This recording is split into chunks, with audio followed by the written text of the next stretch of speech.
What's up, nerds? Welcome to DNA TV Talk. Corey and Sanna here. We're going to talk about Supergirl. The series finale was this week. Yep.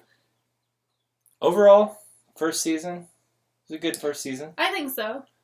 It had a slow start. We did a show about halfway through. Yeah, I think we ended on the Bizarro Supergirl episode.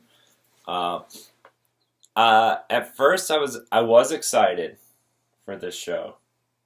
Then, we started watching it. Yeah. And I was kind of like, ugh, ugh.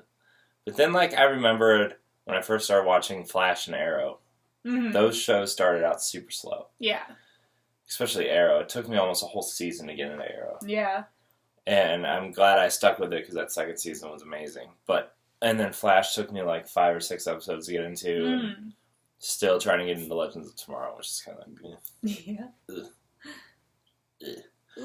But Supergirl, the episode. This is full spoilers, by the way, for the whole season. Yeah. So if you haven't watched any of it or certain parts of the season, come back and watch this later. But the episode that really got me hooked was the Martian Manhunter reveal episode, and that was the episode that hooked me, and I was like, okay.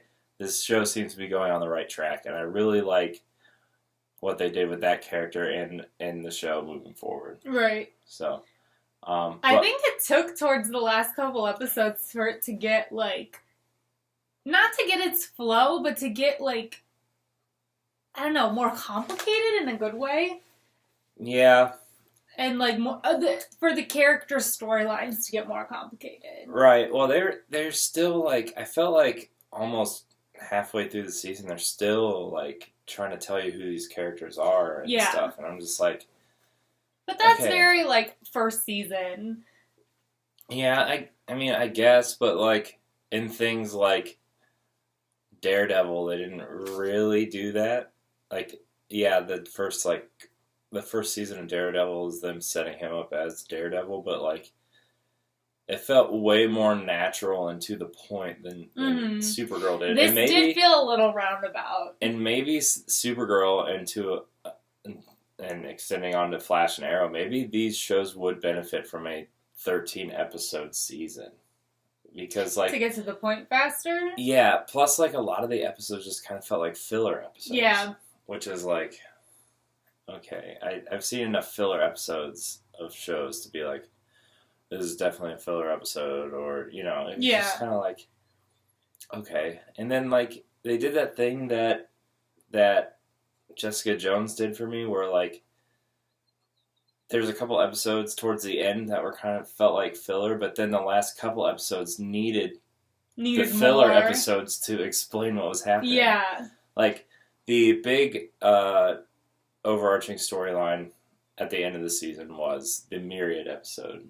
The Myriad storyline where, basically the Kryptonians are here and they're controlling human minds to be slaves for them, and then they figure out how to stop it, and then step 2 was, okay, we're just going to make everybody's heads explode. Yeah. Which, okay, took a little liberty with that storyline, but whatever. But what do you mean? That just, I don't think that's how that works. Oh. It just, I don't know. It just really bugged me. But, they could have used, I understand, the Flash episode, which was one of my favorite episodes of the season, but it was still kind of a filler episode. Yeah. It was more of a fan service filler episode, which, it was fine kind of early on, but they could have used, 2 or 3 episodes back to make, a 5-episode arc of this Myriad thing. Yeah. And it was, I don't know.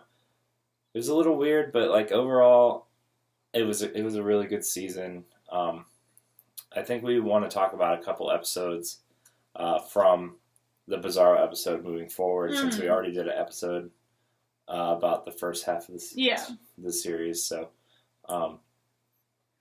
yes, some of the main notes. I did. Some of the main kind of episode themes we had when that alien parasite attacked Supergirl and she thought she was back on Krypton. Krypton, and everybody had to come and try to save her, because if she believed it, she would live there in her head. Yeah. That was interesting. Yeah, and the way, like, her sister had to go save her. From, yeah. Yeah, that was kind of... And, like, everyone else in the dream could talk, like, not everyone, but, like, could, like, control himself in the dream, so he could, like, talk, and Alex could control herself, but Kara couldn't. Yeah. Yeah, it was strange. It was more like, I don't really know how to explain it, but, like you said, it was more like it was like they were projecting a fake reality onto her, and her brain was getting sucked into this reality just because of the thing that was attached to her. Yeah. So that was kind of a cool episode. It showed off more of what the other characters could do. Right. In Supergirl, like her sister, always kind of feels like a secondary character, and that really gave her a chance to like be her the hero. own character instead of like Supergirl's sidekick. Yeah. So I did really like. I feel like a lot of the season was building up to like her being a hero and having her own like moment. Yeah, but the one thing that still bothers me is the Superman stuff. Oh my god. I cannot stand when she's like messaging with Superman. Oh, I know. And like it comes in like when like a millisecond. Unnaturally fast. Oh my god, it's so annoying. But and like why can they never show him? I think that has to do with like the property movies, rights? like the movies and stuff. They don't want to, because they've been real clear that they don't want to interconnect the movie universes with the TV show universes, and that's fine. But like, Superman is in the show an awful lot to not be in the show, right? Like, there's even, I think it's the last episode, where like they literally like show his legs and feet, and then like move the camera. And yeah, it's like really go on.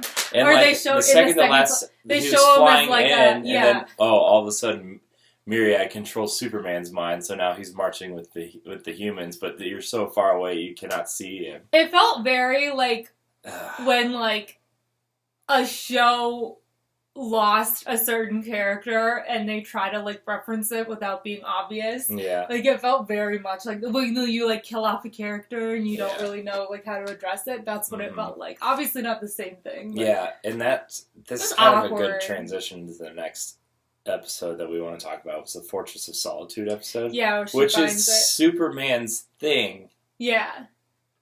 Give her I wish this show, which I understand they're not going to do because Supergirl is so interconnected with Superman in so many different ways. But I wish like this show would exist in a world where Superman did not exist. Mm-hmm. And like Flash and Arrow both exist in a world where Superman does not exist. Right. You know, and like, why can't this show just do that? It just bugs me so much. And like, it's awkward. I mean, we play around with the idea that I like absolutely hate Superman on a couple of our other shows, which I kind of think the way he's portrayed in movies and stuff is really obnoxious. But like, I don't dislike the character, but give Supergirl her own show. Stop. Yeah. It's almost like she's looking for like to have some sort of approval from him to be like, right, okay, I'm doing this right. And I'm just like, God, come on, dude. Yeah. Ugh.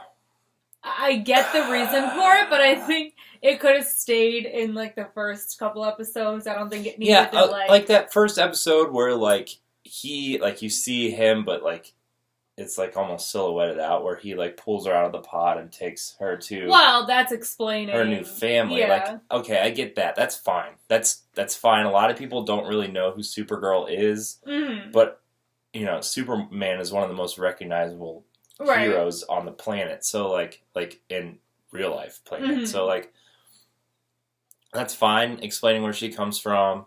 This is her lineage, whatever. But after that, just like cut the cord.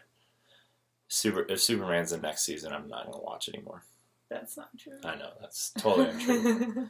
I don't know. And the Fortress of Solitude episode was like really weird because there's a bunch of stuff that's supposed to be there that wasn't like super like you know how Kara can talk to her mom through that weird computer The hologram thing. Like the Fortress of Solitude has that for Superman and his father, but that wasn't there. Oh, and it was her mom again and this weird little robot. Yeah. Oh, Superman's out buying groceries or something. I don't know, but I'm he's like, at happy hour. yeah, I'm just like, come on, like, just, ugh. Yeah. And like, I understand, like every time she says the words help. "my cousin," it like sends shivers. I know. Down my spine, like or like the big guy. Yeah, like, yeah. Come on, stop. Yeah. And James Olsen does that too. You know, he like references Superman all the time. I'm like, we get it. You used to work with Superman and you moved, but now you're working with Supergirl. So make Supergirl the priority. And like, especially because you want to bone her. Anyway, but I don't know. The Fortress of Solitude episode really bugged me. That was probably one of my least favorite episodes. But that was one of the episodes I kind of felt like was one of those filler episodes. Right. And then the Indigo episode was like where the myriad stuff started, where she could like get into. She's like a real computer virus or whatever. That costume design kind of looks weird and cheap and just like I don't know. Did we talk about how her sister killed her aunt? Was that before or after the Bizarro episode? I think it was after. Yeah, so that we should. I don't know. We should talk about that real quick. I don't remember exactly the fact that Alex killed. I think we talked about it before, but that afterwards was the episode. Like after the Bizarro episode was where she revealed that she did it because John Jones kind of took the hit for that because she didn't want Kara to lose her sister. So like a couple episodes after, that's her name. yeah, her sister told her that she killed Astra. Which is a big risk for like family to do that. Yeah. Especially like, you know, she's not your real sister; she's your adopted sister, and like, that's what kind of spun the whole myriad thing. Right. And that was fine. That storyline made sense. Revenge, all that fun stuff. Yeah. Which I kind of thought was a character building moment for Alex. I just kind of thought like Alex kind of came into her own where you kind of felt like she was trying to play big sister / catch up to Supergirl, and now she's kind of like they're equals. Yeah, like that was an obvious point there. I like her better like as an equal than I did when she was like her babysitter. Yeah, it was kind of annoying. Yeah, and like now they're like a team. Like I'm getting that vibe that, and now. Like, Hank sees Alex as an equal. Right. Like, they all kind of view each other as equals. I'm getting that point where the showrunner, I forget what his name is, Berlanti, he, like, makes the one character, and then all, like, the supporting cast aren't, like, as the season moves on, becomes the supporting. Like, Flash did it. Now there's, like, you know, Team Flash, and then Arrow did it, and now he has, spoilers for Arrow if you haven't caught up on that. Had Black Canary, has Spartan, has Speedy, had Red Arrow. They have their team, and like even though the one character is obviously like the leader or the most powerful, like they all learn to work together. Yeah, and that like I like how that kind of came together towards the end. Yeah. So, speaking of Flash, my favorite episode of the whole season, because Flash is my favorite show on TV right now. Yeah. Flash episode. Yeah. It was amazing. I liked it. It was a lot of fun. A definite filler episode. Yeah. Oh, yeah. It had a completely different energy than all the other episodes. Yeah. Completely. Oh my gosh, that episode was so fun. And we wanted to do a separate episode just on this, but we ran into time issues and whatever. But, like, oh my gosh, that episode was so good. And like he shows up, and they play off of the multiple Earths thing that they're doing in Flash right now. It's actually the whole Arrowverse. They're doing the multiple Earths thing right now, so they're playing off of that. So Supergirl kind of fits in with this Arrowverse, as they call it, but not really. So Flash is trying to gain his speed in what's going on in Flash right now. He's trying to become faster because a villain in that show, Zoom, is stealing. He's trying to find and capture speedsters and steal their speed because his character is dying, and the only way he can stay alive is to consume other speedsters' speed. So Flash is kind of on this journey to figure out how he can run faster and how like he can do it without the velocity serum. And he runs so fast, he runs into Supergirl's dimension. So that's kind of where this episode picks up. And they meet each other, and they don't know who each other are, which is really weird because in their universes, everybody knows who this hero is. So that was kind of a fun, like, and connection. the Flash, like, explains it to Supergirl. There's different dimensions. And... yeah, and, like, she totally gets it because she's an alien, and, like, she's, like, all this weird stuff that wouldn't make sense to a normal human totally was just like, okay, I get it. Whatever. Yeah.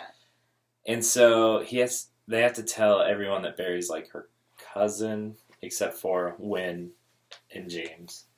Yeah. And when she tries to explain it to Kat, she's like, you guys look like a ridiculous, racially diverse cast of a CW show. Yeah, it was so funny. Really funny. Which is, like, the best line of the whole episode. Yeah.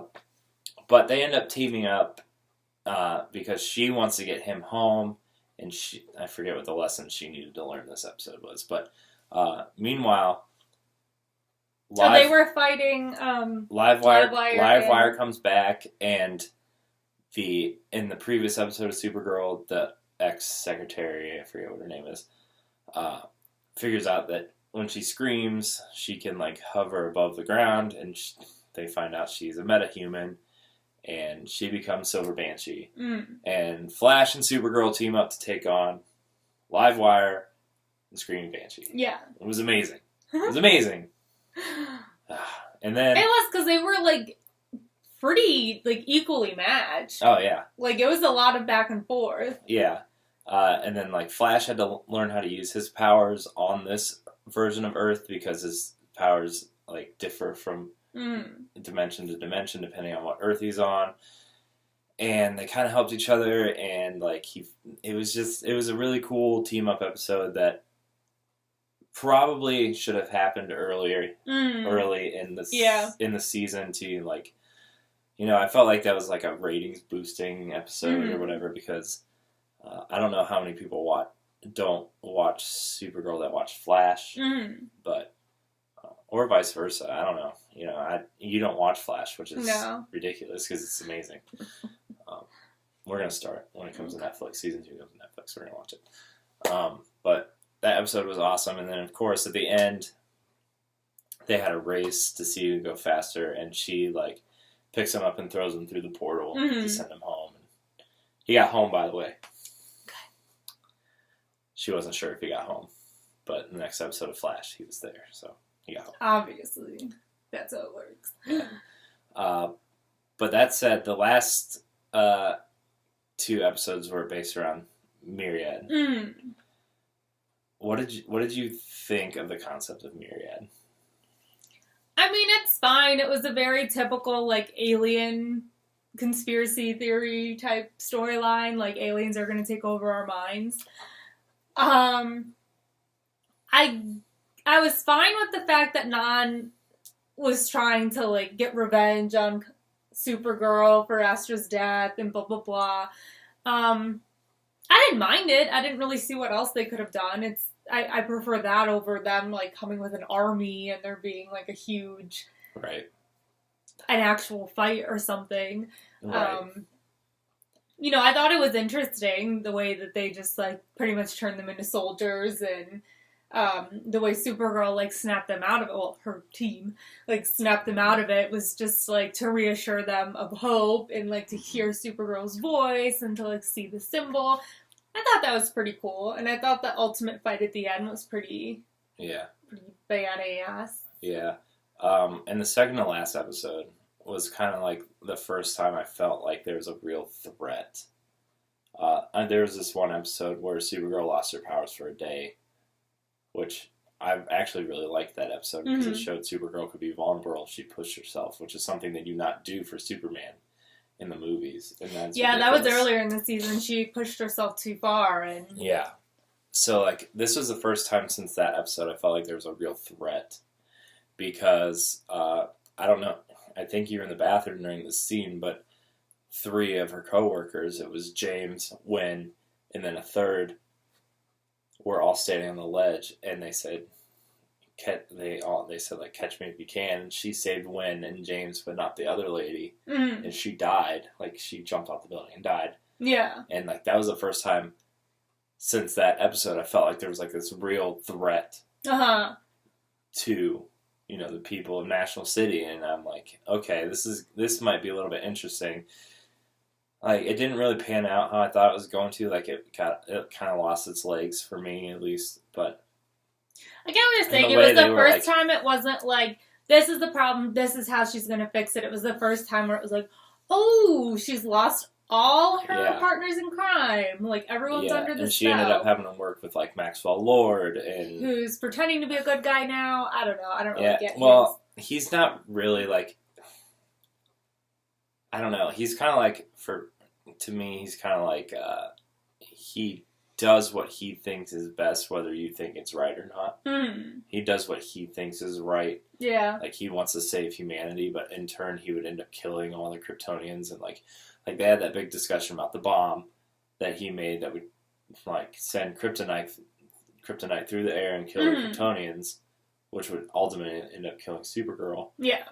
But it would also kill, like, 8% of the population, which, you know, Supergirl wanted to avoid that at all costs, and they ended up having that. But then they went into, like, this old broadcast station where Indigo... Cat used to work. Yeah, Indigo couldn't get to them because it wasn't using the internet. It was literally using broadcast radio waves. And that's kind of how they got the signal out and how they, like, you know, Hope kind of changed it all, which I kind of thought was a little bit corny. Yeah. But, I mean, this show, like, if you accept the show for what it is, the whole show's kind of corny. And, oh, yeah. It's just supposed to be fun. It's got that different tone than Arrow and Legends of Tomorrow have. It's more like Flash, where it's kind of fun, and there's not really, like, anything bad happening. It's just, like, you know, it's fun. And then I kind of like how, at the end, Supergirl was going to sacrifice herself. Yeah, so the only way to get rid of Myriad is to get rid of the Fort Roz, which they just found out is in Nevada. Yeah. Shocking. I know, Nevada, aliens of all in Nevada. places. So she sacrifices herself to take it up to space, but then Alex uses her pod to come up and save her, which I knew they were going to save her. Like, that wasn't a surprise to me, but I thought it was, like, okay, in those, like, 20 minutes, you had time to find the pod, get the pod to work, get up to space, find her, save pod's her. in the DEO. Oh, it is there? Yeah. Okay, either way, it just felt very, like... Yeah, it was really kind of like, oh, okay. There she is, ready to save her. Yeah. But, I mean, it's a TV show, what are you going to do? Yeah. And that kind of showed, like, again, that Alex can, like, she can outsmart and outwit people rather than using strength and superpowers like Supergirl does. Yeah. I really liked how the first season wrapped up, but I want to talk about the end. Those last couples. Yeah. So it kind of wraps up. Everyone's happy. They're having, like, a fun dinner. James and Kara finally kiss. This great moment. Ooh. And then they see this, like, ball of fire come through the sky, and Hank and Kara go and check it out. And a pod came out of the sky from Krypton, And Kara opens it and goes, oh my gosh, or whatever, and that's it. That's how it ends. Yeah. So like, I can't believe it's you, or something like that, and that's it. Yeah, so this is gonna But it's like, who is it? Because we know her parents are dead. We know Astra's dead. Mm-hmm. It's not Non. Right. So, it's Nuka? I don't know. Yeah, I don't know who it's gonna be. It's obviously someone that's gonna have their own storyline. Well, it's a Kryptonian pod, so it's gotta be someone from Krypton, so... But it could be anyone that we just don't know their storyline. Yeah. Yeah. There's a lot of Kryptonians that end up on Earth throughout the comics, so there's like a lot of different people they could pick from. I didn't read Superman comics when I was little. I was more X-Men and Ninja Turtles and Marvel stuff, but I do know that there's a lot of Kryptonians that do end up making it to Earth. Superman was not the only one to survive. Obviously, Supergirl survived too, and there's a lot of different characters like that. Now, I'm guessing it's setting up the villain. Yeah, it's going to be a villain for sure. I that's kind of what I think that ending meant. They're setting up for a villain. I wonder how, because there's a big rumor going around out there that Superman is actually going to make a real appearance in season 2. And a lot of people are saying it's going to be Tom Welling, who played Superman in Smallville. Oh. So that's like the big thing. Like this show is actually going to be connected to Smallville instead of Flash and Arrow. Uh-huh. And then somehow they're all going to connect. Right. So, we'll see. I don't know. The other thing I'm excited about for season 2 is going more into the storyline of they in a small way, find out that Jeremiah is still alive. Kara and Alex's dad. Because when Hank reads the mind of that one guy, he sees him alive somewhere. Right. They named the place. I don't remember. Yeah, I forget what the place is called. But I forget. It sounded like Katniss, but not Katniss. Yeah. Because I remember I was like, that sounds like Katniss. Yeah. But that'll be interesting. That's a storyline I'm interested in. Because that's like a huge twist for their lives, that like their dad is still alive. Right. And like... I'm excited for season 2. Like, when they said he was, like, dead, I was like, no, he's not. This is basically a CW show. Everybody comes back to life. Everybody's alive. So, I don't know. I hope that the second season doesn't try to do too much like some shows do. I know Arrow's second season was amazing, but the third season tried to do way too much. Yeah. And then Flash's second season, it is better than the first, I think. So this team has a good track record of second season. So I just hope they don't try to do too much. That said, I feel like this was a first good, like the first season was great. Not as good as Flash's first season. Way better than Arrow's first season, and way better than Legends of Tomorrow's first season. But I feel like it was very experimental.